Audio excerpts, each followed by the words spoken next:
బంగారమే అన్నంబని బంగారమే వస్త్రమనెడు బద్ధుందైచున్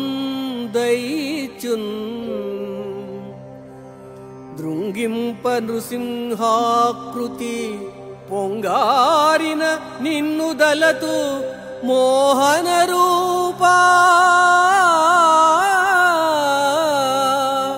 మోహన రూపా.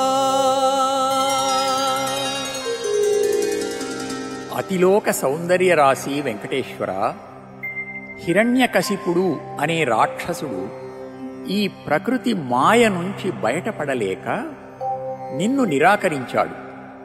హిరణ్యం అంటే బంగారం, కశిపు అంటే అన్నవస్త్రాలు. బంగారమే అన్నవస్త్రాలుగా తన సర్వస్వంగా భావించుకున్నాడు గనుక హిరణ్యకశిపుడు అనే పేరు అతనికి సార్థకమైంది. అందుకే స్తంభంలో బంగారాన్ని మాత్రమే చూస్తున్న అతణ్ణి సంహరించడానికి ఆ స్తంభంలోనే అంతర్గతంగా నీవు ఉన్నావని తెలియజేస్తూ ఉగ్ర నరసింహస్వరూపంతో అగ్నిపర్వతం బ్రద్దలైనట్లు పెల్లుబికి వచ్చావు. ఆ విధంగా జ్ఞానోదయం కలిగించిన నిన్ను నారసింహాయ నమః అని సదా స్మరిస్తూ ఉంటాను స్వామి.